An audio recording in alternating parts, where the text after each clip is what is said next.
I would like to make three quick points on the baptism of Jesus today. The first one is to understand the meaning, the significance, and intention of the church for keeping the feast of baptism of Jesus. I have mentioned little in the introduction the why of this baptism. We know John the Baptist was actually preparing the way for the Messiah to come, preparing the people by giving them this baptism of repentance. And he was preaching, prepare the way for the Lord, which we reflected during the novena days for Christmas. Prepare the way for the Lord. He was preparing them. And then suddenly, the Messiah himself came forth to John the Baptist to be baptized. And John was shocked and surprised. Why is he coming to me to be baptized? When he is, we can say he's the chief guest, he's the hero. And we know the rest of the story, the dialogue between Christ and John the Baptist. Because John knew very well that the baptism was for sinners, not for the sinless. And Christ, being God, was sinless. God cannot sin. And as I told in introduction, Christ embraced it as solidarity with the sinful humanity. It's like when someone is drowned in the water. If you have to save, you have to jump into the water. That's exactly what Christ did. We are in the mud, and Christ had to dirty himself and to get out from the mud. That is the God. Not because he could not save us from a distance. If God could create the world just by commanding, let there be light, there was light. Let be so and so. Let the land be above the water. He came just by wishing and command. He could also have saved in that way. From a distance, saving from a distance. But he did not. He came down to be with us. To be with us in the form of human flesh. That's why this baptism is meaningful. When he got into the water, that water symbol of, imagine all the dirt being washed in that water. If naturally is dirty, all the sin are washed. We can say it's sinful. He immersed himself in that, like embracing us in our humanity. I know you are sinful, but I loved you. I'm embracing you. Not from a distance, a very close proximity, being with you. And that's exactly what Christ did. That's why this feast of baptism of Jesus has meaning and is very beautiful. And immediately after his baptism, he began his ministry. He went around preaching, healing, and doing good, as the Gospels tell us, as Peter also said today in the second reading in the Acts of the Apostles. Therefore, if Christ got so close to us to save us, the invitation, my dear friends, is we have just celebrated Christmas. No, festivities are getting over. We are going to begin the journey, new life in this 2026. I'm sure many of us have taken resolutions to make our life better. Let us walk with Christ. He wants to be very close to us. Let us be close to him and walk together. And if we do that, definitely this year is going to be different. It's going to be better than the previous year. Secondly, the second point is we heard the voice saying, "This is my beloved Son," the voice of the Father. This is my beloved Son. It has got significance for the sacrament of baptism. We know what happened in the sacrament of baptism. The original sin is removed. All the sins are removed, in fact. In case of adult baptism, whatever sins we have committed as adults, whatever the wrongdoings we have done, at baptism, everything is washed. What we call as the baptismal grace is attained. We know we are all born in the original sin. Original grace is lost. But through the sacrament of baptism, that original grace is obtained.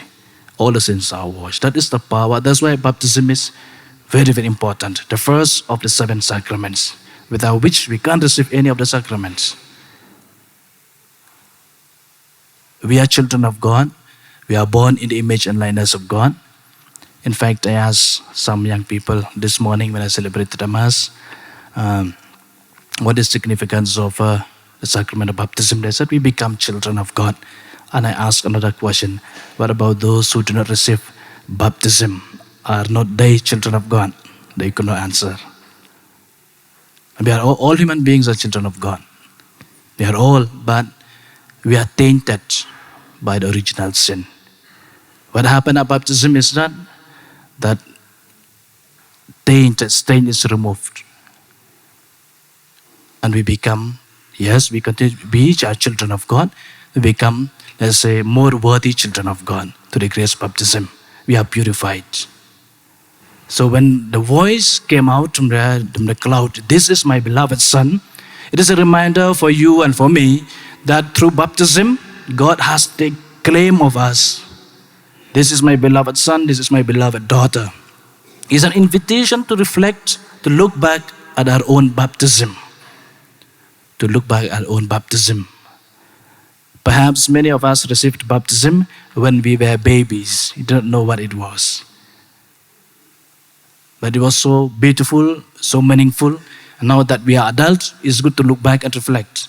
And the feast of the baptism of Jesus is an invitation not only to look at his baptism, but also to look at our baptism. That at our baptism, the same thing, the same claim was made. This is my beloved child. At our own baptism, that we are special. God has taken claim of us. Sins are removed. Baptismal grace was given. Baptismal grace was given. Therefore, the call, all of us, is to live the state of life where we are always in that baptismal grace. And what takes away the original grace, the baptismal grace? Sin. Each time you sin, you know that grace is removed. Therefore, we need to go for confession to recover or to attain again the original baptismal grace. That's why we always exhort, make a beautiful confession, prepare well for the confession, and confess all the sins to have the baptismal grace. This is the invitation of the feast, that we walk with Christ in that original baptismal grace. That's why in a baptism, if you remember, the priest asked, do you renounce sin? We said yes. Do you renounce Satan and all his works? We said yes. There is a promise, solemn promise, an oath we make. Most of us parents took, and some of you are parents, you took it for your children, on behalf of your children. When the baptism is taken, we renounce, because you understand, there's a relation between Satan, sin, and baptism. At baptism, Satan is defeated, sin is removed. Henceforth, today you receive baptism. Will you renounce henceforth? We said yes. So we are going to renounce Satan? Yes. So as we reflect on the baptism of Christ, it's good to look into our life and we see how many times we said yes to Satan. How many times we give in to the temptation of Satan. Each time we give in to temptations to Satan, then remember, do you renounce Satan? When we give in, we say, no, I don't renounce, I accept. That is the significance of our baptism. Therefore, we pray and ask the Lord for the strength to live by that promise we made at our baptism. Do you renounce Satan and all his works? Yes. Each day when we encounter temptations, when we encounter challenges in our life, all of us struggle, no? All of us struggle in our spiritual journey, that we may be able to say that same, yes, I renounce Satan and all his works. Do you renounce sin? Yes, I renounce. Because Christ precisely accepted baptism, embraces baptism to defeat Satan. and all his works, to defeat sin and all his works.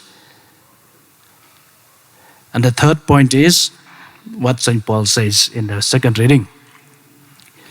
Christ was anointed with the Spirit and the power. He was going about doing good. He was going about doing good, healing the sick, giving sight to the blind. Meaning, with baptism, there always a mission. Baptism and mission. Christ, before beginning his mission, received baptism. When we receive our baptism, there's always mission attached to that. Because the grace is given, not for ourselves. We are anointed just as the Spirit descended on Christ in the form of a dove, rested on him. The symbol for empowerment. All of us, at a baptism, the Holy Spirit came on us, rested on us, empowering us, not for nothing, empowering us to go out for a mission. Therefore, all of us who have been baptized, we remind ourselves today that I have mission in the church. All of us. Maybe as a father of family, as a mother, or maybe whatever profession we are in, me as a priest, we all have our mission as Christians, as one body of Christ, member of the body of Christ. That's why at baptism, what happened actually, baptism, we also become member of the church. We become member of the church through our baptism. Member of the church means we have also a responsibility as members of the church. Mission is attached. Mission is attached. What kind of mission? Exactly the mission of Christ. Christ went about teaching. We continue the same work of Christ, of teaching, preaching the gospel by our life, by our way of life. A little correction to a friend who is going away. By not being ashamed of the gospel, of the Bible, we live by it, we preach it. Healing, doing good. We heard in the first reading, taken from the book of Isaiah, is one of the first 7 songs of Isaiah. Chapter 42, second part of the book of Isaiah. Actually, that was composed when the Israelites were in exile. Dark days, and this was prophesied. I'll send my servant. Here is my servant, who will open the eyes of the blind, who will bring justice, mission, humility, servant. Now we who have been baptized, who have been called, this is my beloved son, this is my beloved daughter, have that mission to continue the mission of Christ. To continue the mission of Christ. Someone who is blind, maybe by the secular world, by the world we live in, they don't see anymore what's right and wrong. Everything is okay. We are there. If we can open somebody's eyes, this is not okay. This is the best way to do. Then we do the mission of our baptism. We live our baptism by doing our mission. We can bring someone who has gone astray. We live our baptism. If somebody is wounded, spiritually, physically, emotionally, we help somebody to recover, to be healed, then we live our baptism. We live our baptism. This is the invitation, my dear friends, that as we celebrate the feast of the baptism of Christ, as we look into our own baptism, we pray that for the grace to be able to live our baptism every day. Baptism we received was not a one-time event, only once done. No, it's an event we receive once, yes, only once, which have an indelible mark which cannot be removed, meaning that we have to live it every day. We live it every day. Let us pray and ask the Lord for the grace, to give us the grace to say yes to Him, to give us the grace to empower us as He was empowered by the Holy Spirit, by the Spirit, that we may be able to carry out the mission that we have received at our baptism, the mission of Christ Himself, sharing His mission in our daily life.